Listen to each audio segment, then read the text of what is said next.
Hey, this is Carlo of 4GQ TV here at Tampa Bay Comic Con. I'm here with one of our hosts, Dreadpool, aka Andreas, as he's known, and we have Sandi from the last Blockbuster, literally the real last Blockbuster. Yep. The last one. There is no more. This is it. This is the last one. In Bend, Oregon. So, man, Sandi, tell me about your journey with Blockbuster. How did you get involved with the organization? Yeah. So it's kind of a funny little story because my husband actually worked at a Blockbuster when we were first married, and we always loved movies. Like when he was going through college, he worked at a mom and pop, and then he worked at Blockbuster, and then the company that I was working for was going out of business, and I had a really good friend of mine who worked at Blockbuster, and I was like, I just need a part-time job. I don't need anything full-time. We had 3 little kids by then. And I was like, I just need adult conversation. And so she's like, well, we're getting ready to open up a new store. We need a manager. And she had actually worked for me as I was her manager when we were younger. And so anyway, that's how I got into it. So I came to work for Ken and Debbie. And that was actually in 2004. So I started with the Into Late Fees program, which everybody remembers, those big national commercials everybody had. And so we started with there, and I opened up a brand new location December 15th, and that was when that launched.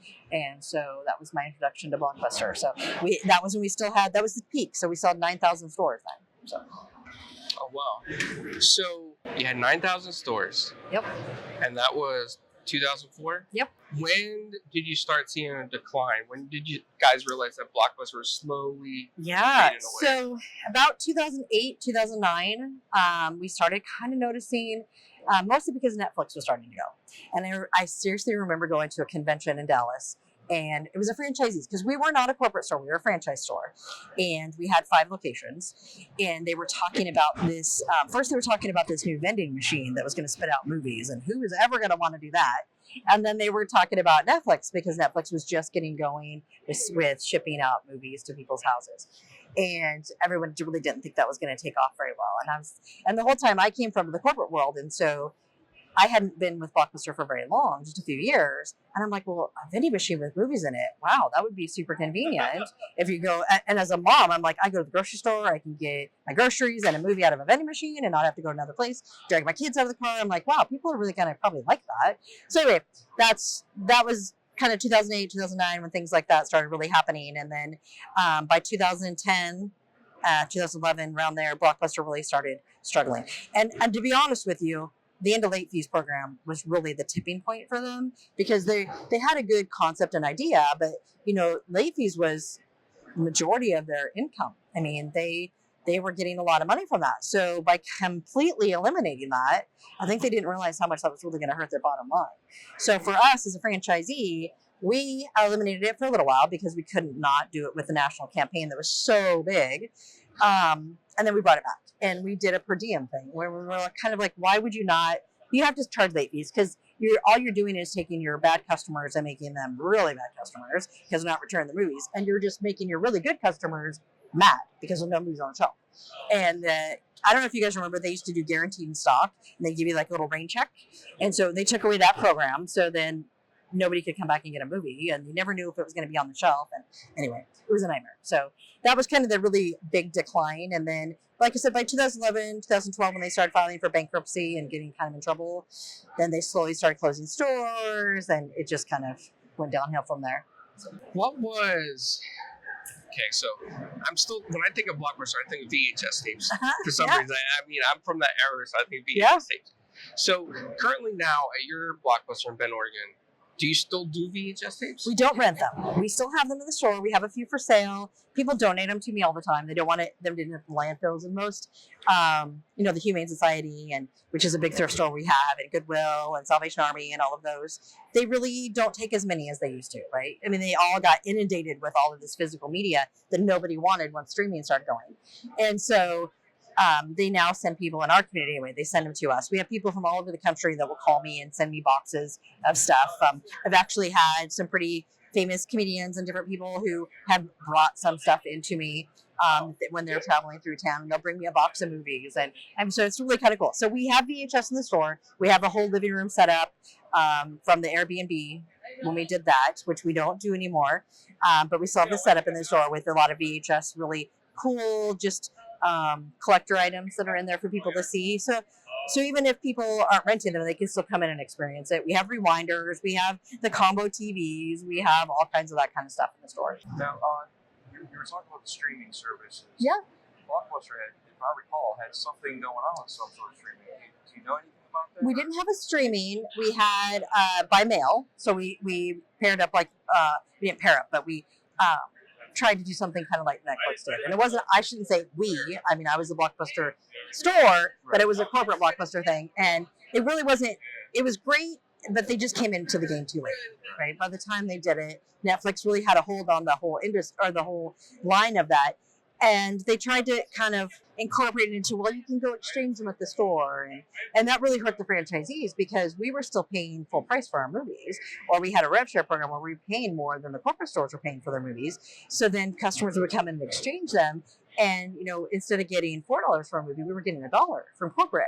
And it's like, well, we agree. We want to help support this program. We want our customers to be happy.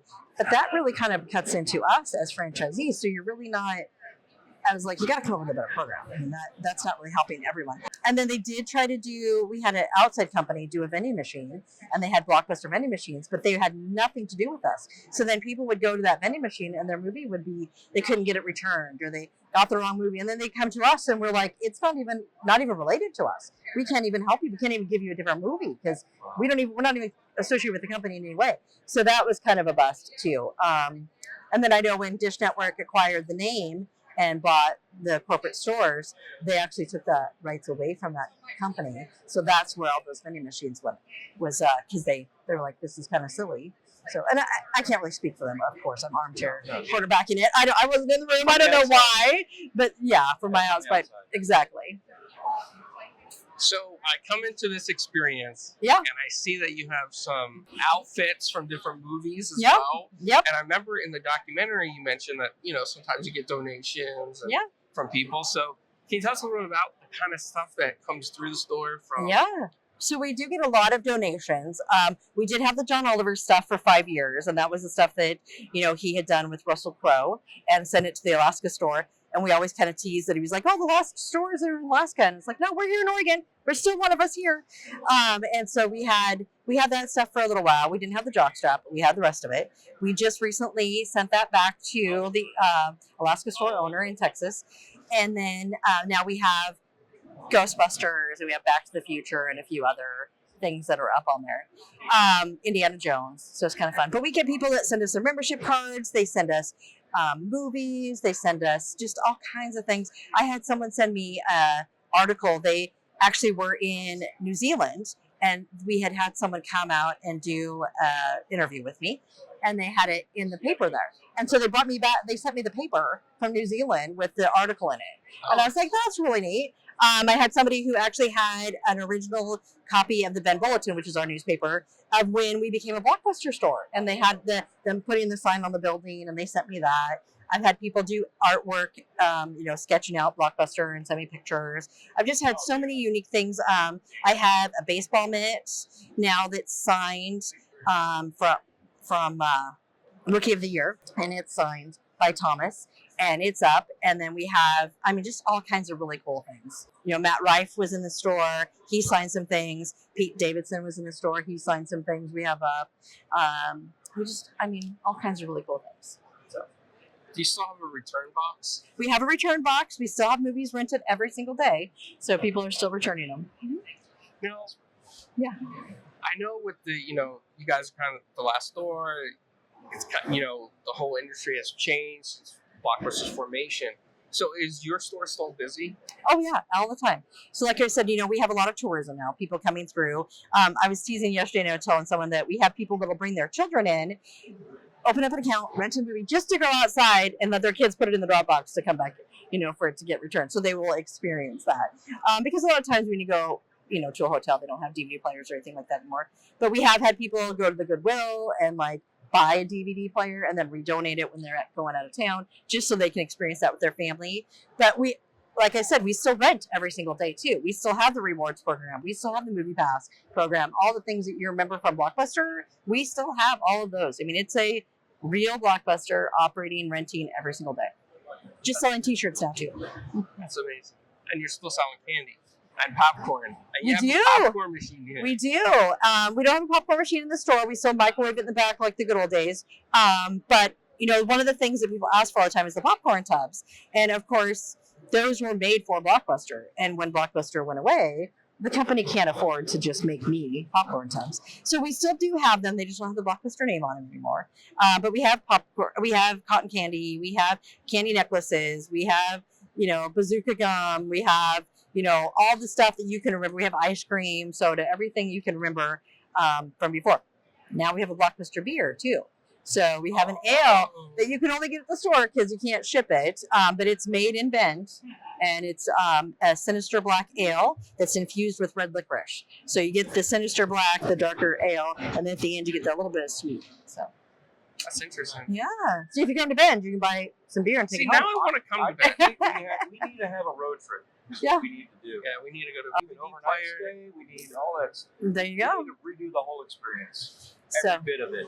You need to get a VHS player and then get a VHS tape and then put it in the There you Dropbox. And go. Sandy's going to be There like, you go. what? I Yeah. got another VHS tape. Yeah. exactly. Got to experience the whole thing. It was kind of fun, and I have a VHS player in the back room, and I have a copy of The Shining, which is one of my favorite movies. And so I was watching it with the kids and watching some VHS. And when it was done, they're 20 something, and they didn't know how to rewind it. And so they left it in there and left the screen going and just pushed rewind. And I'm watching it slowly rewinding the tape. And I'm like, okay, guys, you actually just push stop. So it just cracks me up how many people don't, because we took for granted that we knew how to do that, right? I'll give them credit for push and rewind. Oh, Give yes. them credit for that. Just not pushing At stop least they first. knew, they just didn't realize. Exactly. Oh, they could have just let it go, right? And we get to the end and it would automatically rewind, like all the rest of us did. But anyway. So how does one get in a Blockbuster account these days in Bend, Oregon? What are the requirements? It's same as before. You have to have a state issued ID or government issued ID and a credit or debit card. Sadly, we have to do that now because we do have people that will come in and rent a movie and take it home with them and not bring it back, which we really try to discourage people from doing because, as everyone knows, physical media is very difficult to get right now. And there are some things we have that we can't replace. And so if you take it out of the store and take it home with you, then I don't have it for someone else to get to experience. And so we really try to discourage people from doing that. I understand wanting to take a piece of something home, but I'm always like, we have a $2 membership card. It's a collector's card. We'll put your name on it. You can take that home with you. But don't keep our movies. No, can't do that. With these pop-ups doing so well, Yeah. I think they're doing well. We're busy today. You guys know the numbers. But would there be a chance to have a second location at some point? That's kind of what we're looking at. This is like concept, right? We went to Orlando and we were going to do something like this and ended up getting bumped, and we went to the fairgrounds and had a great experience. Everyone was so sweet and so kind and came and visited, and we mostly wanted to see what people's reaction would be. And that's the one thing that I hear all the time is, oh, bring back Blockbuster. I remember my Friday nights. I remember my time with my family. And one of my first stories, I was telling another customer yesterday that I remember when we became Last One is I had a gal come in and she had just recently lost her father and he was a single dad, and this was her life with him, and she was thanking me for being able to let her experience that and have those memories again. And it's like we take for granted sometimes what our lives used to be like before streaming, before we were all disconnected, we all had our faces in our phones, and and we see it in our kids, right? The new generation where they don't really have a lot of social skills, like they're not talking a lot, and we have a lot of anxiety. And anyway, I don't want to get down the road, but you and I know that there's a little missing piece of that personal interaction that they're not having right now. Well, and I feel like this is something you bring in. A lot of us grew up with go outside, Yeah. don't come back until the lights turn on up.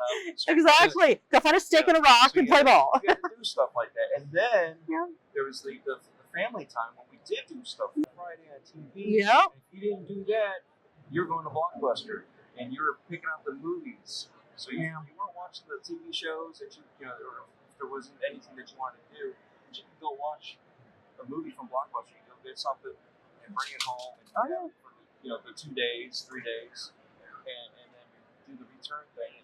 We're missing that, like you said, it's nostalgia. So you have to make sure that nostalgia is solidified, but it's not just certain people that are missing it. Everybody's going, wow, this is pretty cool. This really happened. that learning experience. Oh yeah. I like what you've done and how you brought it back and kept it alive. We're trying to bring it out. I mean, clearly, especially in Florida, right? I know what the flight was like out here. So I know not everyone can make the venture out to see us. So I'm glad we were able to bring a little bit back to kind of bring some smiles to people's faces. I know I keep pointing past the camera here because we have people in front of us that are walking in here, and they're all smiling and enjoying it. And I actually had someone tell me this was like an adult Disneyland, right? That they get to come in and see something from our childhood that we loved and get to visit. But yeah, no, I'm really enjoying it. I'm really enjoying everyone's reaction, and I'm hoping that we can do it again. So I have a few more questions. Sure. When I think of Blockbuster 2, I remember renting video games for Blockbuster. Yeah. I was lucky enough I had all the systems, but you guys had all the games I didn't have. Mm-hmm. So I would come in and rent them. Do you still rent video games? We do not. That was sadly, we got rid of the video games prior to becoming the last one. And to be honest, streaming, that's probably the thing that we saw affected the most, because games have always been expensive, right? It was like $60 to buy the brand new copy. There's still $60 to buy the brand new copy, but now we have less people buying the physical stuff and more people streaming. So I can't make a profit on those games. And so being the last Blockbuster store has come with a lot of challenges with that, as you can imagine. I mean, from making our own reader board signs to having to go out and buy physical media on our own and not having the big corporate name behind us anymore. But games were really what I saw affected the most by it, is we just couldn't afford to keep the copies of games on the shelf. And so once we weren't able to get the new ones as much, and you all know that, especially PlayStation, when they first came out, and Xbox, when the discs would get scratched, they were done. Or the ring of death, right? If somebody knocked over their Xbox and it had that ring of death on it. And it was harder and harder to replace those games. So we ended up giving that up. We do have a lot of different things in the store for people to look at. We have a lot of displays. We actually had someone who made us a Nintendo 64 and redid the cover for it in Blockbuster colors and made it a Blockbuster Nintendo. We have some Game Boy cartridges. We have some little Sega stuff. And I mean, we have things in the store that kind of play homage to gaming, but we just don't have a section. So I remember when we could actually rent out the consoles. Yes. That was cool too at that time. I remember Yeah. I had a lot of friends in high school that would rent the Genesis every week. Yep. But, you brought up a good point, and it's kind of like what happened with movies and physical media, is that gaming, especially with today's generation, want instant access. So they're going Yep. streaming, phone games, they're doing Xbox Game Pass, PlayStation Now. They're doing all these different services. My daughter doesn't even like to put a disc in her console. She's like, if I can't play it digitally, I'm not getting up off my couch to put a disc in. It's too much work. But I think, again, that's that new generation of social media. And I keep saying social media, but it's more than that. It's the streaming, it's everything. And it's that instant gratification. I think that's also why you see in movies nowadays, they're kicking them out so quickly. And I know that there was an interview with Matt Damon, and they were talking about how fast movies, they want them out now. It used to be it would take, a year to make a movie. Now they want it out quick, because everyone's attention span, they're like, they know they can get it immediately, so they want it. And so they really push the content faster. The one good thing, I know if there's any good thing from having a pandemic, the one thing that we did notice post-pandemic was people were stuck at home, and they were having more of those family interactions. And so I think that was one of the things that really brought back this nostalgia, because people were at home going, no, we used to do this all the time. We used to have dinner together. We used to have to do all these things. And we were talking about that earlier, and that was the one thing, again, if there can be any positive that we came from that, it was that it brought us all back into us a family. So It was a good reset. it was a really good reset, yeah. And, I don't know if you know this or if you remember this, but Blockbuster used to have video game championships. Yes. I was the 1996 local champion of Bucks County. So when I won, it was on RoboCop. I found like a bag of money at the last second and put me at the top of the leaderboard. So I got a year free. Rental. And that was like the coolest thing ever. If Yep. I could find that card, I would have brought it. I'd be like, Sandy, can you sign this? We actually, so they had the World Championships back in the 90s as well. And so we actually have recreated that in Portland at the Retro Gaming event. It's actually coming up next month. And we've been doing, this is our third year that we went there and did a Blockbuster World Championship gaming. And so we're pretty excited. We tried doing that prior to the pandemic and had to wait. But yeah, it's kind of fun to be able to bring those things back. Yeah, that's something I wish video game companies would come to you and be like, hey, you know what? Can we sponsor a local tournament or a national tournament? Sponsor this Blockbuster and get people out here and get the Yeah. media and attention. You just have to remember that we're still licensee now, right? So we don't have a franchise agreement anymore, but we have a license agreement with Dish Network. They're great. They have allowed us to do a lot of wonderful things, but we still have someone else we have to work with too. So we unfortunately can't do those things on our own, but we would definitely like to have that conversation. Hear that? So if you see this and you're a big mega corporation, think about that. Think about going in with us, right? Yes. Put the Blockbuster name on a game again. Well, Sandy, do you have anything else that maybe you want to tell Just fans of Blockbuster? just thank you for coming in and visiting us here in Tampa and Orlando and in Portland at the gaming event. We just really appreciate it. We appreciate all the love and support. I mean, I get emails every single day and phone calls and whatnot at the store just wishing us well. And we just absolutely love it. So thank you very much. And always go to our website, buy that $2 card. It supports the store. We have other things on there too at Blockbuster Bend. You can go on there and check it out. But no, just thank you. Thank you for the love and support. Thank you for taking the time to come and talk with me and kind of share what we're doing. Absolutely. Well, to everybody out there, if you see Sandy's store on the way to Oregon, if you're passing Ben, just stop in, Yeah, put say something hi. in the box, say hello. One last question. Okay. Well, maybe two quick ones. Do you ever get notes in your Dropbox? Yes. I just thought about that. Yep, we do. We get notes in the Dropbox. We get notes in the movies. Thank you. All that kind of stuff. Just like before. I mean, it really hasn't changed. So. Okay. And then our fans always want to know this question, something that we kind of started. But pizza, everybody likes pizza. Yep, we have Take and Bake Pizza right next door. Nice. Yep. Do you like pineapple on pizza? Absolutely. Love it. All right, that's it. I'm out. Oh, that's super funny. I don't do anchovies, but I do everything else. So. All right. Yeah. You hear that? So maybe eat some pizza next door when you run a movie. Get some pineapple. The Yeah. anchovies out though. Pineapple and jalapenos is really good. Oh, sweet and spicy. There you go. Oh, that's interesting. I never heard that before. I heard sauerkraut, but never heard that. Yeah, no, sauerkraut. Yeah, I'm not so sure about that. That kind of goes with ranch ice cream. I'm like, who the heck would want to have Hidden Valley ranch ice cream? It's gross. Pineapple's okay. It's a fruit. All right, everybody. Thank you, and see you next time. Thank you.